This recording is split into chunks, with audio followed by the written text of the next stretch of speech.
उनके यहाँ पहली संतान लड़की होती है, जिससे वे दुखी हो जाते हैं, और कुछ समय पश्चात एक लड़का होता है, जिससे उनके परिवार में खुशी की लहर दौड़ जाती है।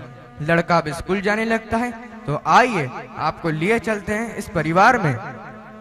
बेटे का एडमिशन करवाना है, सोचता हूँ किसी अच्छे स्कूल में करवा दूँ। पर कैसे?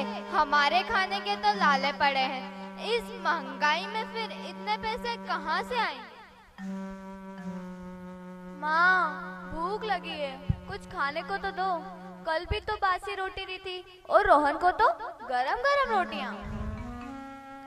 चुप कर मनोज कहीं की, जो मिलता है चुपचाप खा। जरा सी जान है और दिन भर ठूसती रहती है। काम की न काज की, दुश्मन अनाज की। क्यों ना तुझे भी काम पर लगवा दूं। पर पिताजी, मैं अभी छोटी हूँ, मैं भी पढ़ना चाहती हूँ। मैं वादा करती हूँ, भैया से भी अधिक नंबर लाकर दिखाऊंगी। मैं काम पर नहीं जाना चाहती। काम नहीं करेगी तो खाएगी क्या? तेरे भाई को भी तो पढ़ाना है। कल से 2-4 घरों में काम पर लगवा देती हूँ।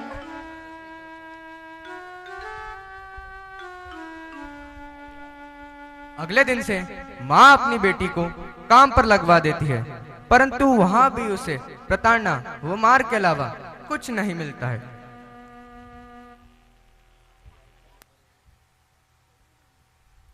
ए लड़की, जरा अच्छे से कचरा निकाल। हाथों में दम नहीं है क्या? सारा कचरा उड़कर आ रहा है। मैडम जी, निकाल तो रही हूँ। आप पंखा भी तो बंद नहीं करने देती, कचरा तो उड़ेगा ही। जुबान लड़ाती है, बदतमीज कहेगी।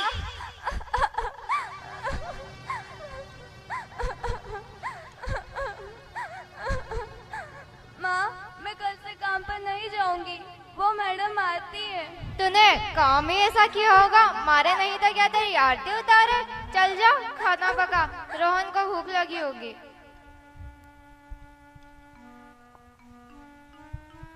माँ, भूख लगी है, कुछ खाने को दे ना। आजा बेटा, बता क्या खाएगा?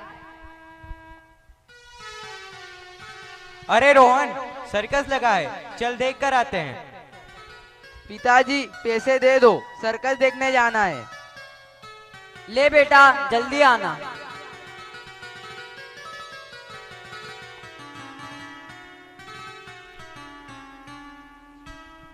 इसी तरह समय बीतता है। दोनों बच्चे बड़े हो जाते हैं। रोहन पीएमटी की परीक्षा पास कर लेता है। मेडिकल कॉलेज में एडमिशन के लिए 2 लाख रुपए चाहिए। इधर सुनीता भी रात रात भर पुरानी किताबों से लिखना पढ़ना सीख जाती है। इसी मौके का फायदा एक चालाक व्यक्ति उठाता है। वह लड़की के बाप के सामने 45 वर्ष के एक मालदार रईस के विवाह का प्रस्ताव रखता है, जिसकी पहली पत्नी का निधन कैसे हो गया कोई नहीं जानता। रोहन मेडिकल में पास हो गया है, पर एडमिशन के लिए 2 लाख रुपए चाहिए। वो कैसे आएंगे? ये घर बेच दे तो भी इतने पैसे नहीं आएंगे। पर पिताजी, ये मेरे लिए आखिरी मौका है। अगर मैंने 15 दिन के अंदर फीस नहीं भरी तो मेरा नाम कट जाएगा। हाँ बेटा, बात तो सही है, पर इतने पैसे आएंगे कहाँ से?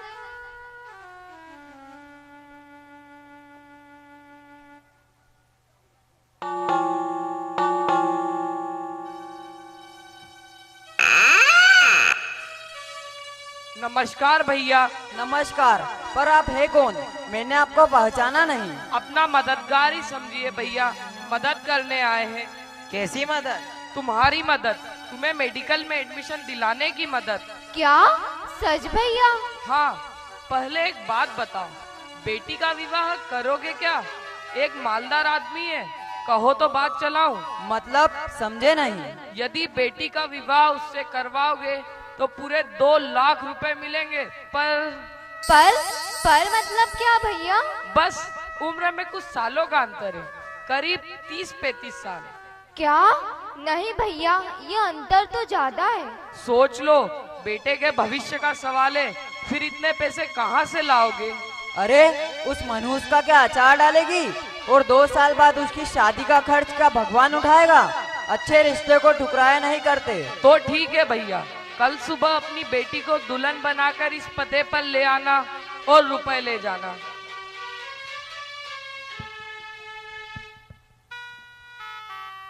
ये कौन था माँ? यहाँ क्या कर रहा था? बेटी, तुम्हारी शादी की बात करने आया था।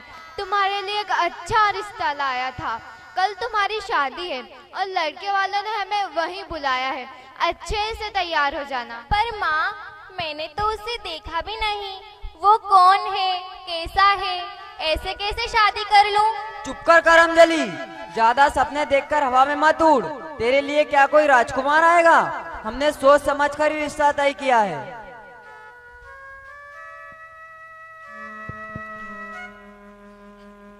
इस प्रकार माँ बाप अपनी लड़की को डांट डपट कर शादी के लिए राजी कर लेते हैं और अगले दिन बाप धोखे से ले जाकर अपनी भोली बेटी का विवाह उस अधेड़ व्यक्ति से कर देता है।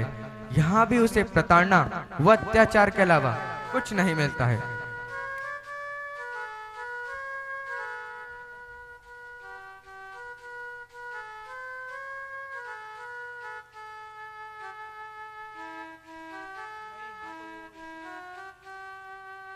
नमस्ते साहब। नमस्ते। तो ये लड़की है, पर 2 लाख कुछ ज्यादा है, पर ठीक है, ये लो रुपए। पिताजी, ये क्या हो रहा है? ये 2 लाख रुपए किस बात के हैं? आप तो मेरी शादी कराने लाए थे। हाँ, तो शादी तो करा रहा हूँ। ये तो रहमदिल व्यक्ति है जो तेरे भाई को पढ़ाने के पैसे खुशी से दे रहे हैं। अब से तुम यहीं रहोगी, यहीं जियोगी, यहीं मरोगी। भगवान के लिए ऐसा मत करो, मुझे भी साथ ले चलो। मैं यहाँ नहीं रहना चाहती। चल हट, अब यही तेरा घर है। शादी के बाद लड़की की अर्थी उसके ससुराल से ही उठती है। रो मत, तुम्हें यहीं रहना है।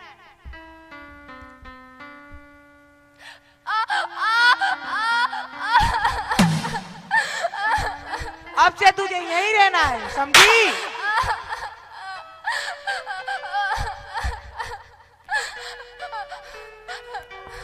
इसी तरह 1 वर्ष बीत जाता है और वह लड़की अत्याचार व प्रताड़ना सहती रहती है, जैसे वह उन सबकी आदी हो चुकी हो। परंतु एक दिन तो आइए देखते हैं। यार, कुछ खाने पीने का इंतजाम कर। ऐसे रूखे सूखे बातें करने में मजा नहीं आ रहा। ए चलो, सबको पानी और सबको ग्लास में शरबत दो और गरम गरम भजिए बनाओ।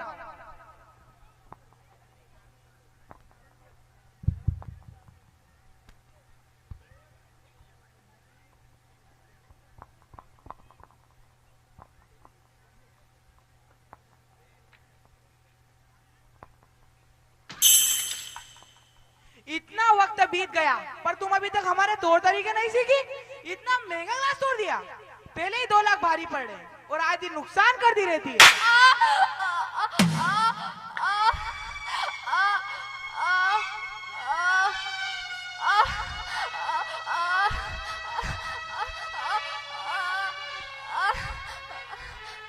देखो देखो कैसे नाटक कर रही है।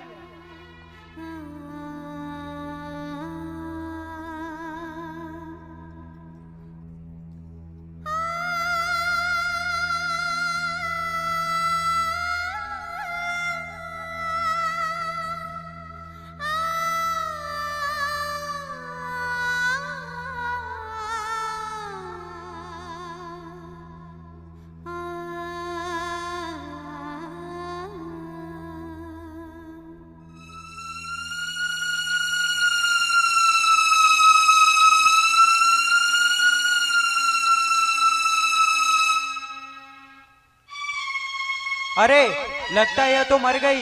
इसकी हालत देखकर लग रहा है इसने महीनों से कुछ खाया नहीं। हाँ साहब, इस मकान में जो व्यापारी रहता था वो बड़ा ही जालिम था। लड़की की लाश को इधर लेटाओ और घर की तलाशी लो।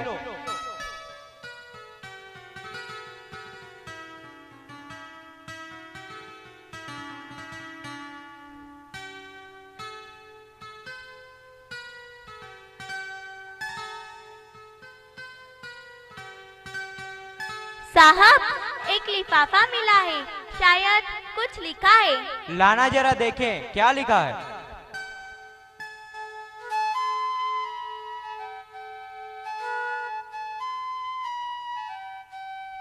इसके माँ बाप को बुलाओ और उन दरिंदों को पकड़ कर लाओ।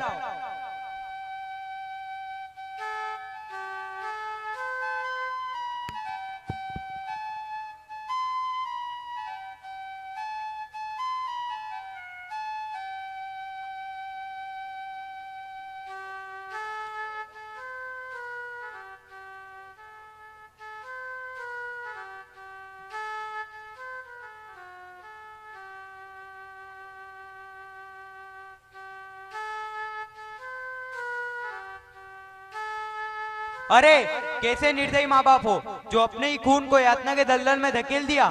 ये लो पढ़ो, तुम्हारी बेटी तुम्हारे लिए चिट्ठी छोड़कर गई है और उसकी आखिरी ख्वाहिश थी कि तुम्हें यहाँ बुलाया जाए और ये चिट्ठी तुम्हें दी जाए। अब पढ़ो। पिताजी, नहीं नहीं, गलत संबोधन दे बैठी हूँ। आप तो इस शब्द के हकदार ही नहीं है। साल भर से यातनाओं का बोझ सहते सहते इस आस में हिम्मत रखे बैठी थी कि शायद किस्मत में यही बदा था, किंतु अभी कुछ समय पहले ही पता चला कि आपने अपनी अभागी बेटी की शादी तो चंद रुपयों की खातिर मुझसे 35 साल बड़े व्यक्ति से की है। अब तो सहन शक्ति भी समाप्त हो गई। ये पत्र आज सिर्फ इसलिए लिख रही हूँ कि न जाने कब किसी अनहोनी या बड़े षड्यंत्र का शिकार हो जाऊं। मैं भी पढ़ना चाहती थी पर ऐसा हो न सका। मैं हर जुल्म सहती गई। मैं भी मानव हूँ और मेरी सहन शक्ति की भी एक सीमा है। किसी भी माता पिता का स्तर इतना नीचे गिर सकता है, इसका जीता जागता उदाहरण आप हैं। और माँ जिसे 9 माह अपनी कोख में रखा, अपने खून से सींचा, उसी को 9 आंसू रोने के लिए मजबूर कर अकेला छोड़ दिया। भविष्य में मैं रहूं या ना रहूं, परंतु मैं समाज के हर व्यक्ति से यह सवाल करती हूँ कि क्या लड़की होना अपराध है? क्या आपके घर में आपकी माँ, दादी, बहन व पत्नी लड़की नहीं है? अगर लड़कियां नहीं होंगी तो समाज का अस्तित्व ही मिट जाएगा। न आप बचेंगे न समाज के ठेकेदार। फिर लड़कियों से इतनी घृणा क्यों, पक्षपात व दुर्व्यवहार क्यों? यह अधूरा सवाल आप सभी के लिए छोड़े जा रही हूँ। तुम्हारी बेमारी न कौनो, न एकरा से बड़का सजा, बन ले के सब केहू बने लापन, बिगड़ल के बूझे भला।